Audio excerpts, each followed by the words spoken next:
Welcome to The Explainer. Today, we're breaking down a story that really strikes at the heart of a nation's fight for justice.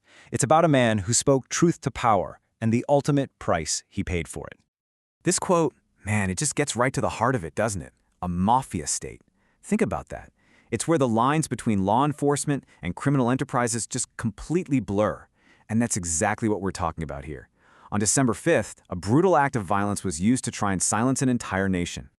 So let's talk about the man at the center of all this, Marius van der Merwe. He was a 41-year-old security expert, and he was executed with an AK-47 right outside his home in front of his family. But he wasn't just any citizen. He was Witness D, a key voice in a massive investigation. So, the big question is, right?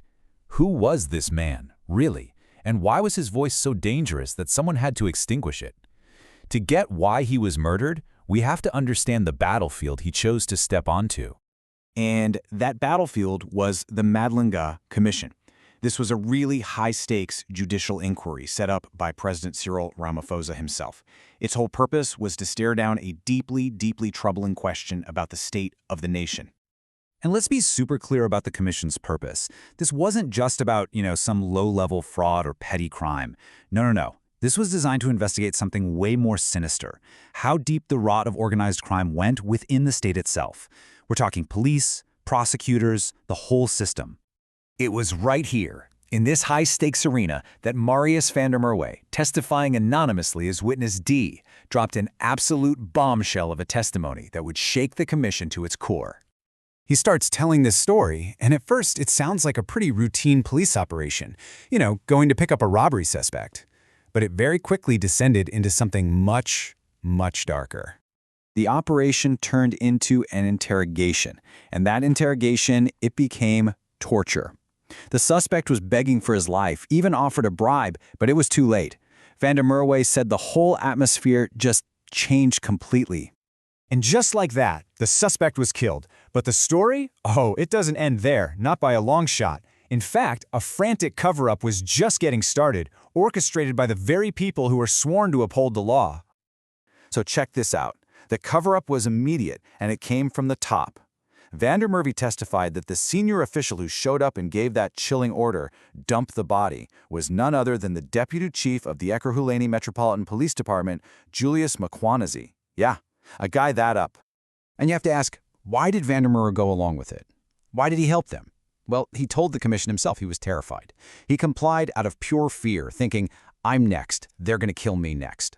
So you can imagine, testimony like that, it doesn't just disappear into thin air. It had an immediate, massive impact, and it proved, without a doubt, that he was a huge threat to some very powerful people. And look at this, the system actually worked, at first.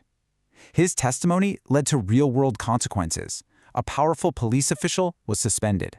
But here's the flip side. It also painted a giant target on his back. It gave someone a very powerful, very urgent motive to shut him up for good. Which brings us right back to that horrible night, December 5th, and the question of how. How could this happen? How could a key witness, who had just proven he could take down the corrupt, be so completely unprotected? Okay, so let's look at this breakdown of the failure, because it's just stunning. Despite the massive, obvious danger, Van der Merwe was left totally vulnerable. The state just accepted his refusal of protection. And their justification? Oh, he runs his own security company. I mean, come on. That's a justification that would turn out to be absolutely fatal. But here's where the story gets even bigger and, honestly, even more terrifying. His testimony about the police cover-up, that was just one piece of the puzzle. His death points to a much bigger picture of corruption. See, he wasn't just a threat to a couple of dirty cops. He was poking a hornet's nest. On one hand, you have the police corruption he exposed, but on the other, as the head of a security task force, he was actively fighting these powerful illegal mining syndicates, the so-called Zama Zamas. He was basically fighting a war on two fronts. So for these criminal networks, killing him was a two-for-one deal. It was brutally efficient. They silenced the key witness in a murder investigation, and they took out a major obstacle to their illegal mining operations. President Ramaphosa himself said the murder was meant to undermine the rule of law and set back the quest for truth.